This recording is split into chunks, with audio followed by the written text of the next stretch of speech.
જો દિવસની શરૂઆત તમે કોફી વગર નથી કરી શકતા તો આ વિડિયો તમારા માટે છે. પ્લીઝ સ્કીપ ન કરતા. આ વિડિયો તમારા માટે છે.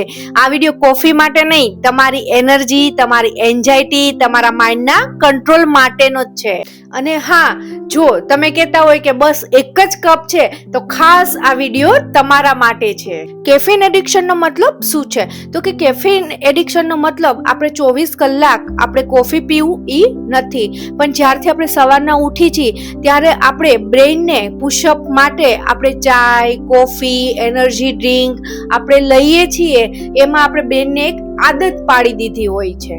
આ બધું એક જ કામ કરે છે કે જે આપણું જે બ્રેઇન છે એને એક ફેક એલર્ટ મોડમાં મૂકી દે છે. પ્રોબ્લેમ કોફીનો નથી, પ્રોબ્લેમ બ્રેઇનની ડિપેન્ડન્ટનો છે. બ્રેઇનમાં એકચ્યુઅલી શું હોય છે તો કે જ્યારે આપણે કેફીન લઈ છીએ ત્યારે મગજની અંદર જો કેમિકલ છૂટે છે એને એ બ્લોક કરી દે છે. એ કેમિકલ છે એડેનોસાઇન. જે એડેનોસાઇન શું છે તો કે એ ટાયર્ડનેસ કેમિકલ છે. તો એ શું કરે છે, જ્યારે આપણે કેફીન લઈ છીએ ત્યારે જે કેફીન છે એ કેમિકલને કહે છે કે તું શાંત રહે, હું હેન્ડલ કરીશ. એટલે આપણે જ્યારે કેફીન લઈ છીએ ત્યારે આપણું જે માઇન્ડ છે એ એકદમ ફોકસ થાય છે, મોટિવેટ થાય છે, એનર્જેટિક આપણને લાગે છે.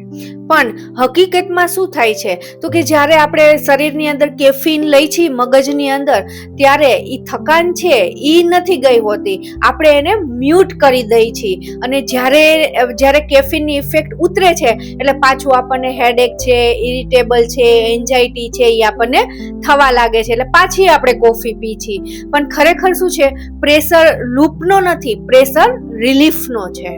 સૌથી મોટું કન્ફ્યુઝન કે મને નીડ છે.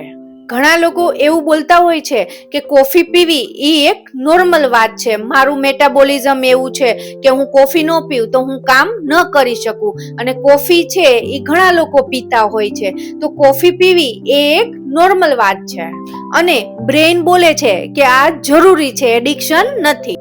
તો ખુદને એક પ્રશ્ન પૂછો કે જો તમને કોફી ન મળે તો તમે શાંત રહી શકો છો? જો જવાબ તમને ના મળે તો આ એક હેબિટ નથી, આ એક ડિપેન્ડન્સ થઈ ગયું છે.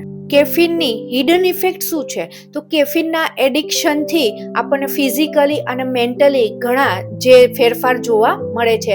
જેમ કે એન્ઝાયટી વધે છે, આપણે જે મૂડ હોય છે અનસ્ટેબલ હોય છે, પછી જે આપણી સ્લીપ હોય છે એ સેલો થાય છે, બોડીની અંદર હંમેશા સ્ટ્રેસ મોડમાં જોવા મળે છે, અને આપણું પેશન્સ છે એ બહુ ઓછું જોવા મળે છે. સૌથી ડેન્જર ઇફેક્ટ શું છે કેફીનથી તો કે કેફીનથી આપણું જે નેચરલી એનર્જેટિક રહેવાનું આપણે ભૂલી જાય છીએ, અને બ્રેઇન પણ ભૂલી જાય છે કે અંદરથી આપણે બ્રેઇન છે એ નેચરલી એનર્જેટિક રહી શકે છે. તમે કેફીન કેમ યુઝ કરો છો? સાચું બોલો, તમે લોકો કેફીન શેના માટે લ્યો છો? કે થકાનથી ભાગવા માટે, સ્ટ્રેસને દબાવવા માટે, તમારા જે ઇમોશનલ છે એ ફીલ ન થાય એના માટે, કે પછી તમને ખાલી પણ લાગતું હોય એટલે તમે કેફીન લ્યો છો? આ કેફીન છે ઈ એક નેચરલ નથી, ઈ એક માસ્ક છે. જે ફિલિંગ તમે ફીલ કરવા ન માંગતા હોય તો કેફીન લેવાથી ઈ જે ફિલિંગ છે ઈ થોડોક ટાઈમ માટે દબાવી દે છે. તો આજે હું તમને કેફીન છોડવાના ડે ટુ ડે લાઈફમાં તમે યુઝ કરવાના આજે હું તમને 3 થી 4 સ્ટેપ હું તમને શીખડાવીશ. પેલું કે સીધું જ કેફીન બંધ ન કરી દો, એનું પ્રમાણ છે એ ઓછું કરો યા અડધું કરો, એટલે ધીમે ધીમે બંધ થવા લાગશે. બીજું, તમે ડેઈલી સવારના સનલાઇટ લ્યો, 5 થી 10 મિનિટ તમે તડકામાં બેસો, વોકિંગ કરો, સૂર્ય નમસ્કાર કરો. ત્રીજું કે દિવસની અંદર તમે એક સમય એવો કાઢો કે જ્યારે તમે કેફીન ન લ્યો તો બી તમે કામ કરી શકો, જેમ કે કઈ ફિઝિકલ એક્ટિવિટી, સાયકલિંગ કરવી, ક્રિકેટ રમવું, કાંઈ બી. અને મેઇન ચોથું કે આપણે આપણી નીંદરની રિસ્પેક્ટ કરવી જોઈએ. કેફીન છે એ આપણી જે નીંદર છે એ ચોરી લે છે, અને અહીંથી જ સાયકલની શરૂઆત થાય છે. એટલે નેક્સ્ટ ડે પાછી આપણે કેફીન લેવાની આદત પડી જાય છે. કેફીન એડિક્શન એ એક વીકનેસ નથી, એ એક મોડર્ન લાઈફનું એક સાઇડ ઇફેક્ટ છે. એનાથી તમે લેઝીનેસ નથી, બ્રોકન નથી, પણ તમે થાકેલા છો. કોફી પીવાથી તમારો જે થાક છે એ દૂર નથી થતો, તમારી જે સમજથી જ, આ હીલથી જ જે છે ઈ દૂર કરી શકાય. એડિક્શન છોડવાનો કંટ્રોલ પેલા નહીં આવે, અવેરનેસ પેલા આવશે.